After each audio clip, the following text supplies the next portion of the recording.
Hello students, बहुत दिनों बाद आज फिर मैं आपके लिए एक नया वीडियो लेकर आया हूँ।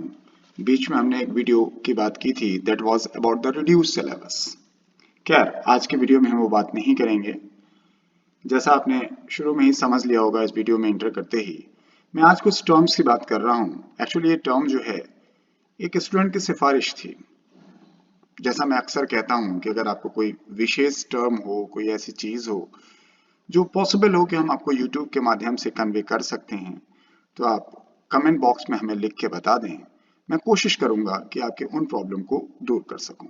खैर, एक कमेंट बॉक्स में मैसेज आया कि सर कंडीशन, डिजीज, डिसऑर्डर्स और सिंड्रोम, ये 4 टर्म ऐसे हैं जिनको हम फ्रीक्वेंटली यूज करते रहते हैं, बट शायद हम एग्जैक्ट डिफरेंस नहीं जानते हैं। तो उसी कोशिश में मैं भी एक छोटी सी प्रयास कर रहा हूं कि आपको इन टर्म्स में कुछ डिफरेंस बताऊं। तो सबसे पहले अगर हम बात करें तो मैं आपको एक जो टर्म ले रहा हूं दैट इज कंडीशन। हम इस टर्म की बात करें। यस, तो कंडीशन को जान ले। कंडीशन हम कहते किसको हैं? तो that shows the state of your health. Condition का मतलब होता है कि that is state of health, यानी आपके स्वास्थ्य की अवस्था कैसी है। किसी पर्सन के लिए बोली जा सकती है, किसी भी प्लांट के लिए बोली जा सकती है। अब स्वास्थ्य की अवस्था कैसी है, तो इसका मतलब क्या हुआ? इसका मतलब हुआ is talking about weather, yes, whether you are well, आप ठीक हैं भाई, आप में कोई प्रॉब्लम नहीं है, तो आप कह सकते हैं कि भाई हम ठीक हैं, वो भी ठीक है। और इल, आप दो ही सूरत में होंगे भाई। या आपसे कोई पूछेगा भाई, जैसे हम लोग कहते हैं ना कि भाई क्या हालचाल है, तो हम बताते हैं भाई ठीक हूं, टेलिंग कि सर वेल। और हमने कहा नहीं यार, देयर सफरिंग सम प्रॉब्लम, यानी इलनेस। तो कंडीशन बस इतना सही है कि जब भी हम कंडीशन टर्म का इस्तेमाल करते हैं, we want to describe the state of the health. अब वो या तो वेल कंडीशन होगी या इल कंडीशन होगी। तो जब आप इलनेस की बात शुरू करते हो, बीमारी की बात करना शुरू करते हो, अब यहां पर हमारे पास दो शब्द आते हैं कि भाई इलनेस है तो वो क्या है? That is either a disease और डिसऑर्डर। तो हमारे ख्याल से पहला शब्द आपको क्लियर कुछ होना चाहिए था कि हम कंडीशन कहें किसे। मैं ये नहीं कह रहा हूं कंडीशन दो पॉसिबल है, कंडीशन दो पॉसिबल है वेलनेस और इलनेस के नाम पे। ये इलनेस के दो टाइप हैं, यानी आप बीमार अगर होंगे, कोई तकलीफ आपको होगी, यानी your condition is not well, not well. Illness का मतलब अगर आप सरल भाषा में कहें कि आप कह सकते हैं कि भाई हम ठीक हैं, या दूसरा कहें कि sir that is not well, ठीक नहीं है। तो अब आपको बताना पड़ेगा अगर आप ठीक नहीं हैं तो क्या है। तो हम बात पहले करते हैं डिजीज की कि भाई हम डिजीज कब कहा करेंगे और कब डिसऑर्डर कहेंगे, क्योंकि जब तक दोनों शब्दों को हम नहीं जानेंगे तो हम कैसे बता पाएंगे दोनों में डिफरेंस क्या है। तो आइए देखते हैं डिजीज। डिजीज शब्द को अगर तोड़ दिया जाए तो इसका मतलब होता है डिस, और ईज का मतलब भाई इजी, मीन्स आराम। जो चीज आराम है वो ईज है। तो अगर आपके आराम में खलल पड़ जाए, डिस का मतलब होता है तकलीफ, कोई तकलीफ हो जाए, तो उसी को हम लोग कहते हैं डिजीज। अगर हम और सरल भाषा में कहें तो disease can be defined as a sickness, बीमारी को। या एक दो जगह आपकी एनसीईआरटी में देखें तो एलिमेंट शब्द का इस्तेमाल हुआ है। मैं आपको याद दिला दूं, वो जो डाइजेशन एंड एब्जॉर्प्शन का चैप्टर है उसमें जहां बीमारियां शुरू की गई हैं, वहां पहली लाइन लिखी हुई है कॉमनेस्ट एलिमेंट। तो यानी आपके जीआईटी का जो सबसे कॉमन प्रॉब्लम है, कॉमन डिजीज है, and that is inflammation of the alimentary canal. तो उस जगह एलिमेंट शब्द का इस्तेमाल किया गया, means they are talking about the disease. उसके बाद उन्होंने उस चैप्टर में 5 डिजीजेस बात की हैं। अब इसका मतलब क्या हुआ?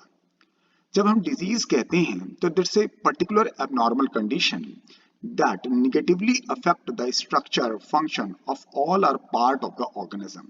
मैं लिख दूं क्योंकि बोलते वक्त हो सकता है आपको बात समझ में ना आए, क्योंकि मैं नोट्स भी देना चाहता हूं। दैट इज पर्टिकुलर एबनॉर्मल, यानी जो नॉर्मल ना हो, सामान्यतः ना होता हो, एबनॉर्मल कंडीशन। तो ये तो बात मैंने पहले ही कह दी थी आपको कि नॉट वेल तो एबनॉर्मल है। लेकिन सर वो नॉट वेल क्या, दैट नेगेटिवली यानी दुष्प्रभाव डालती है, दैट नेगेटिवली अफेक्ट किसको, स्ट्रक्चर और फंक्शन। जो ऑर्गेनिज्म है उसके किसी बॉडी पार्ट को या उसके फंक्शन को ऑफ ऑल और पार्ट ऑफ ऑर्गेनिज्म। जो प्राणी है, प्लांट एनिमल, किसी के लिए बात करें, उसके किसी एक पार्ट को या सभी पार्ट को स्ट्रक्चरली या फंक्शनली कुछ निगेटिव इफेक्ट क्रिएट करता हो तो उसी को हम लोग नाम देते हैं डिजीज। कोई भी बीमारी होगी तो उस ऑर्गेनिज्म के किसी एक बॉडी पार्ट को या एक से ज्यादा बॉडी पार्ट को भी एक साथ अफेक्ट कर सकती है, स्ट्रक्चर के पॉइंट में या फंक्शन के पॉइंट में।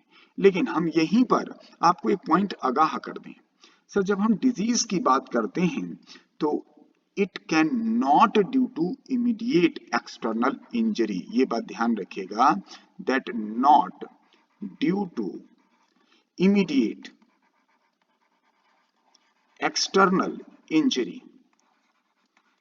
एक्सटर्नल इंजरी यानी अभी मान लीजिए अभी थोड़ी देर पहले आपको हाथ में चोट लगी तो आप नहीं कह सकते I am suffering from disease. ये बात बहुत गौर से सुनिएगा, क्योंकि भाई एबनॉर्मलिटी तो यहाँ भी हो जाती ना, इंजरी हो जाती तो जाहिर है कोई ना कोई पार्ट या कई सारे पार्ट बॉडी के अफेक्टेड होते हैं, लेकिन कभी भी डिजीज में इमीडिएट एक्सटर्नल इंजरी शामिल नहीं की जाती। एक और बड़ी बढ़िया सी बात, जब हम डिजीज कहते हैं तो इट मस्ट हैव, ये जरूरी होता है, सम साइन एंड सिम्टम्स, कुछ लक्षण जरूर होंगे, साइन एंड सिम्टम। कोई भी डिजीज अगर आप बोलते हैं, for example I am taking about the pneumonia, तो अगर मैंने आपसे निमोनिया कहा तो हमें पता होगा कि आपके लंग्स के एल्वेलाई, लोअर रेस्पिरेटरी ट्रैक्ट, उनमें अफेक्ट है, इसका बैक्टीरियल इन्फेक्शन है, सही बात है, लेकिन आपके फेफड़े से रिलेटेड है तो जो सिम्टम्स आएंगे वो फेफड़े से रिलेटेड ही आएंगे। हाँ, अब वजह आती है कि भाई अब जब डिजीज की बात आप करोगे तो ये डिजीज होती कैसे है, तो हम इसे भी जान लें कि भाई डिजीज कैसे हम करेंगे। यस, तो इसकी कॉज को भी जानते हैं। Yes, it may be due to, yes मैं लिखता चलूं, may be due to some external factor. अब एक्सटर्नल फैक्टर का मतलब हम अगर बताएं तो फिलहाल हम कह दें पैथोजन, वायरस है, बैक्टीरिया है, प्रोटोजोआ है, नीमेटोड है, कोई भी, और इंटरनल डिसफंक्शन। इंटरनल डिसफंक्शन, कोई आपके शरीर के अंदर का काम, बॉडी ऑर्गन है, वो भी प्रॉपरली काम नहीं कर रहा है तो सर पर्टिकुलर एबनॉर्मल सिम्टम्स नजर आएंगे, तो वो भी इस डिजीज में शामिल होता है। ऐसा नहीं होता है कि हमेशा आप एक्सटर्नल फैक्टर पैथोजन की बात करें, ऐसा नहीं है, कभी कभी इंटरनल डिसफंक्शन भी हो पाते हैं। यस, मैं एग्जाम्पल जरूर फिर से वही कोट कर दूं, जैसे मैंने नाम दिया था अभी निमोनिया। निमोनिया एक डिजीज है, इज नॉट द डिसऑर्डर। अभी तो मैंने डिसऑर्डर की कोई बात नहीं की, जिसके बारे में जानते हैं कि sir that is caused by certain pathogen. यहाँ कोई ना कोई एक पैथोजन जरूर होगा, ये आप अवेयर हैं। यस, यानी एक्सटर्नल फैक्टर है। दूसरे पॉइंट आता है कि ये आपके यहाँ निगेटिव फैक्टर यानी निगेटिविटी क्रिएट करेगा, निगेटिवली अफेक्ट करेगा किसको, लंग्स को, यानी आप कह दें लोअर रेस्पिरेटरी ट्रैक। आप और समझ रहे होंगे तो एल्वेलाई, एल्वेलाई में म्यूकस, फ्लूइड या इवन ब्लड भर सकता है, और जिस वजह से आपके शरीर में एक डिस्टिंक्ट, एकदम खास साइन एंड सिम्टम आएंगे, और शायद इसी वजह से हम डायग्नोसिस कर पाते हैं कि भाई इस ऑर्गेनिज्म को या इस व्यक्ति को ये बीमारी हुई है। तो ये तो बात हमने की अब आपकी डिजीज को लेकर। तो ये बात हम कह सकते हैं कि डिजीज एक ऐसा हमारे यहाँ कंडीशन कहलाती है, एक ऐसी कंडीशन कहलाने की बात कर रहे हैं जिसमें हम पर्टिकुलर एबनॉर्मल कंडीशन है जहां नेगेटिवली अफेक्ट डालते हैं हम आपके शरीर के किसी एक अंग पर या सारे अंगों पर। ये कभी एक्सटर्नल इंजरी अगर तुरंत हुई है वो शामिल नहीं है। इसमें हमेशा कोई ना कोई साइन एंड सिम्टम्स जरूर होंगे और शायद यही वजह है कि हम यहाँ डिजीज की डायग्नोसिस कर पाते हैं। इसके लिए कोई एक्सटर्नल फैक्टर हो सकता है या इंटरनल डिसफंक्शन होता है। तो yes, that's all for your disease. अब जरा दूसरा शब्द हम जानना चाहें जो नाम दिया गया था, एंड दैट इज डिसऑर्डर। हम इसे समझ लें ये क्या है, फिर हम दोनों में अंतर जानने की कोशिश करेंगे। डिसऑर्डर को कुछ शब्दों में अगर आप कहना चाहें तो इसे कहते हैं डीफॉर्मेशन। डीफॉर्मेशन इसका मतलब ये मत समझिएगा हमेशा कुछ बनने की बात करेंगे। इसको और सरल भाषा में कहें तो कह सकते हैं डिस्टरबेंस इन नॉर्मल फंक्शन। जो आपका नॉर्मल बॉडी फंक्शन है वो डिस्टर्ब हो जाता। तो आपको लगेगा ये तो यार वही बात हो गई, एक कंडीशन की बात कर रहे हैं जो आपके यहाँ इलनेस को शो करती है। थोड़ा और आगे बढ़ेंगे तो बात समझ में आएगी। ये नॉर्मल फंक्शन मेंटल भी हो सकते हैं या फिजिकल भी हो सकते हैं, क्योंकि हमारे शरीर की जो फिजिकल एक्टिविटी या मेंटल एक्टिविटी है उस एक्टिविटी में कोई भी एक्टिविटी आपकी प्रभावित हो सकती है। इसलिए जो नॉर्मल फंक्शन है वो डिस्टर्ब हो जाए। अब इसकी वजह जानिए, वजह में ही राज छिपा है। इट इज ड्यू टू, सामान्यतः it is due to some genetic factor, genetic factor और फैमिली हिस्ट्री। इसको भी आप जेनेटिक फैक्टर से ही जोड़ सकते हैं। दूसरे एक सबसे बड़ी आसान सी जो वजह दिखती, दैट्स ए स्ट्रेस। स्ट्रेस कभी कोई डिजीज नहीं कॉज करती, क्योंकि अभी आपने पढ़ा डिजीज के लिए आपके पास कोई पैथोजन होना चाहिए या इंटरनल डिसफंक्शन होना चाहिए, और स्ट्रेस ना तो किसी पैथोजन से होता है और ना इंटरनल डिसफंक्शन से होता है। या कोई बायोलॉजिकल फैक्टर हो। बायोलॉजिकल फैक्टर, बायोलॉजिकल फैक्टर का मतलब जैसे हम आपको बताएं जो डाइजेस्टिव एंजाइम है प्रॉपर्ली सिक्रीट ही नहीं हो रहे हैं। अब प्रॉपर्ली सीक्रेट नहीं हो रहे हैं तो आपका डाइजेशन नॉर्मल तरीके से नहीं होगा। तो yes, I am talking about the indigestion. वो डिजीज नहीं है, दैट्स ए डिसऑर्डर। वो किसी पैथोजन की वजह से नहीं हुआ, क्योंकि आप पढ़ते भी इसलिए जहां आपका इनडाइजेशन दिया होगा आपके टेक्स्ट बुक में वहां पे उसकी वजह में स्ट्रेस जरूर लिखा होगा। या हम एक और वजह बताएं, अंडर ट्रॉमेटिक, कोई इंजरी हो जाए। ट्रोमैटिक जैसे हमारे हाथ में चोट लग गई और हाथ अब नॉर्मल काम नहीं कर रहा है, अब हो सकता है डिफॉर्म भी हो जाए, तो ट्रोमैटिक वजह भी होती है, दैट्स ए डिसऑर्डर। तो हम डिजीज्ड नहीं हुए वहां पर। एक और ब्रांच में लिख दूं, जैसे आप पढ़ेंगे टेराटोजेंस। जो टेराटोजेंस होते हैं वो डिसऑर्डर क्रिएट करते हैं। टेराटोजेन वो एजेंट होते हैं जो वाया प्लेसेंटा मां से फीटस को चले जाते हैं and that will cause the abnormality in the development. इस टॉपिक पे अगर हम बात करें, कभी आप डिटेल में पढ़ते हो तो एक नाम आपको मिलता है एंड दैट इज अ फोकोमिलिया। मैं उन्हीं एग्जाम्पल को लेना चाहूंगा जो एग्जाम्पल आपके सिलेबस में रहे हों। That is a phocomelia. एक थैलेडेमॉइड ड्रग है, उस ड्रग का अत्यधिक सेवन करने पर, तो माँ अगर सेवन करे तो वो थैलेडेमॉइड ड्रग जो है एंटी वोमिटिंग ड्रग है, एक समय में दी जाती थी, अब बैन कर दी गई। अगर उनका इंटेक कोई फीमेल करती है प्रेगनेंसी के दौरान तो वो फोकोमिलिया कॉज करता है। उसके अंदर जो फीटस डेवलप हो रहा है उसके हाथ पांव में दिक्कत हो सकती है, वो प्रॉपरली डेवलप नहीं होंगे। अब आप सोचेंगे सर इसका एग्जाम्पल बताओ, तभी हम इसको कोरिलेट कर सकते हैं। बिल्कुल सर, एग्जाम्पल है इसका एंजाइटी। एंजाइटी घबराहट, तो एंजाइटी डिजीज नहीं है, यस इट्स ए डिसऑर्डर। ये डिसऑर्डर है। तो यही आपको डिफरेंस इनमें जानना था कि हम डिजीज और डिसऑर्डर को तो हमने बता दिया कि यस डिजीज क्या है, कंडीशन क्या है, डिसऑर्डर क्या है। अब बात हमारी रह जाती है, हम सिंड्रोम समझना चाहेंगे। लेकिन सिंड्रोम से पहले मैं एक दूसरी बात कर लूं। यस, मैं नेक्स्ट पेज पे आ जाऊं। पहले हम सिंपल लैंग्वेज में दोनों को अंतर समझ लें, यानी हम सिंपली क्या कह सकते हैं, सिंपल फॉर्म में इन दोनों का डिफरेंस जान ले, फिर हम सिंड्रोम भी पढ़ लेंगे। सिंपली आप कह सकते हैं जो डिजीज होती है, कहीं भी डिजीज इज डिस्टिंक्ट, एकदम अलग होती है, डिस्टिंक्ट होती है एंड मेजरेबल होती है। मेजरेबल का मतलब उसमें कुछ स्पेसिफिक साइन एंड सिम्टम्स होते हैं, बिकॉज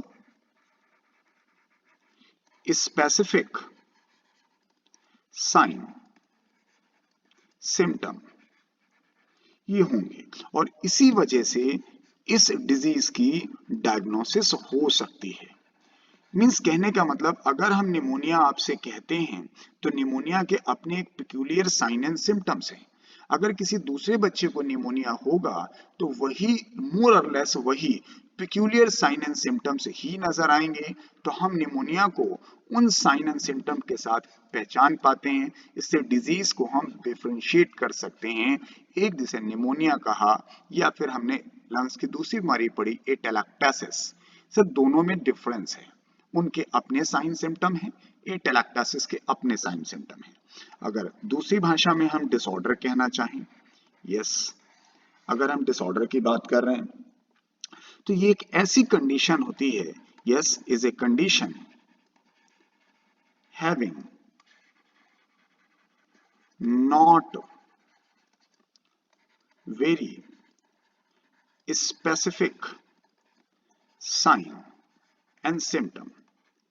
इसमें कोई बहुत खास साइन एंड सिम्टम नहीं होते हैं, इसलिए डिसऑर्डर में डायग्नोसिस बताना बड़ा मुश्किल होता है। क्योंकि जैसे मान लीजिए हमने कहा कि नींद नहीं आती है हमको, अब नींद ना आना डिजीज नहीं है, लेकिन यस इट्स ए डिसऑर्डर, एक डिसऑर्डर है।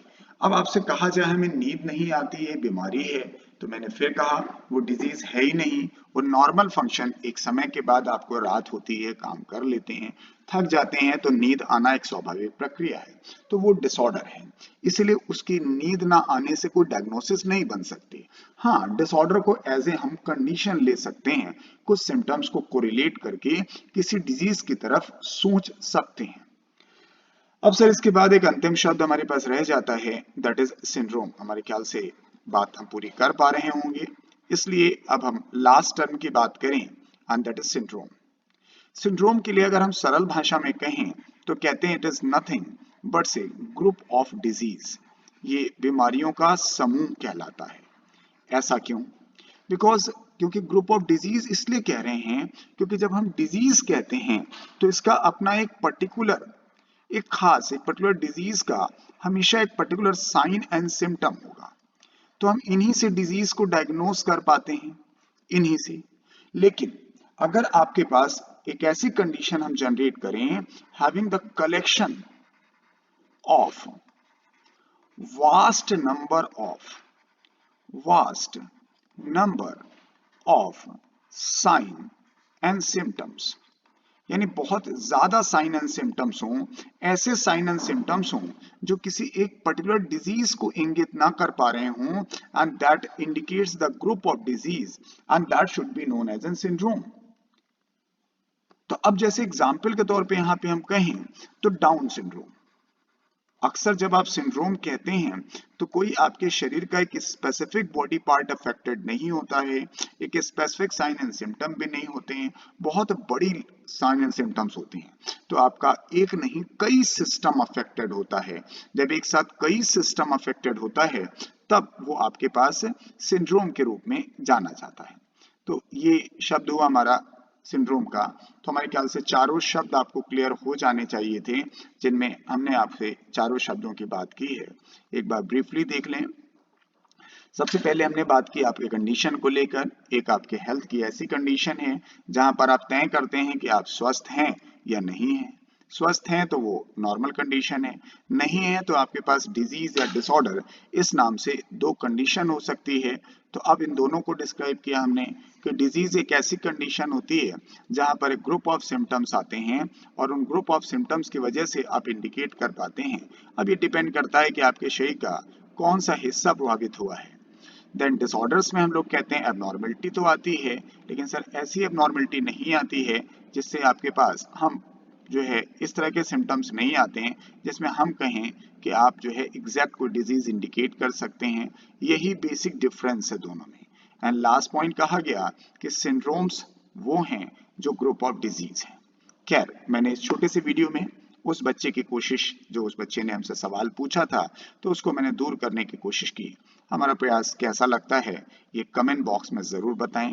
हाँ, अगर आपको नीट से रिलेटेड बच्चे हैं, आप 11th या 12th क्लास को बिलोंग करते हैं, इवन आप 9th या 10th में भी हैं, तो आपके लिए भी एक बहुत अच्छी अपॉर्चुनिटी है जो हमारे माध्यम से आप तक पहुंच सकती है।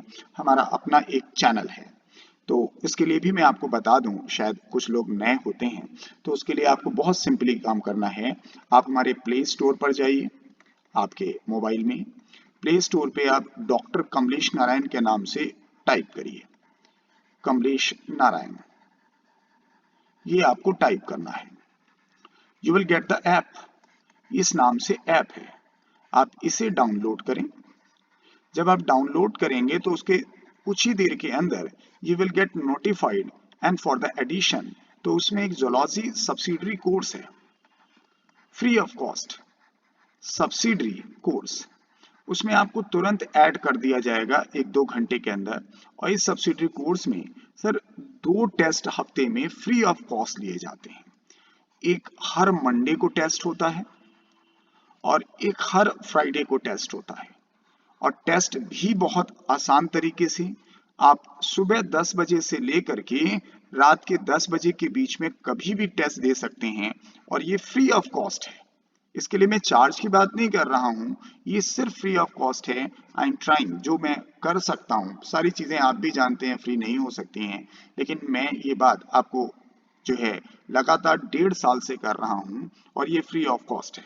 तो आप सर चाहें तो आप इस ऐप को डाउनलोड करें और इस कोर्स में जा करके हर मंडे और फ्राइडे को उसमें सिलेबस आपको पता चलता रहेगा, आपको नोटिफिकेशन आएंगे, और हमेशा टेस्ट दे सकते हैं, अपने रैंकिंग जान सकते हैं, उनके सलूशन जान सकते हैं, उसमें कोई क्वेरी हो आपकी, किसी प्रकार के क्वेश्चंस हो, वो जान सकते हैं।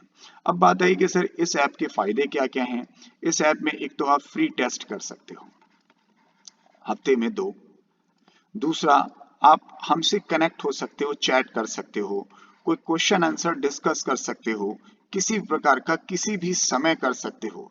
इन सब के अलावा आप हमारे वीडियो लेक्चर्स पा सकते हैं, पूरे जो हम पढ़ाते हैं क्लासेस में वो वीडियो लेक्चर्स अवेलेबल हैं, हमारे क्लास नोट्स अवेलेबल हैं, यस मोटिवेशन अवेलेबल हैं।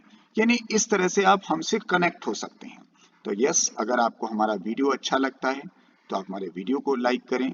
अगर आपको मेरा ये ऐप के थ्रू प्रयास अच्छा लगता है तो आप इस ऐप से कनेक्ट हों, कोशिश करेंगे कि हमारी जो मंजिल है वो पा जाए। लेकिन जितनी जल्दी आप ये काम शुरू करेंगे उतना अच्छा है, क्योंकि कोई काम जितना देर में शुरू करेंगे सर उतना आपको सफलता देर में मिलने की पॉसिबिलिटी होती है।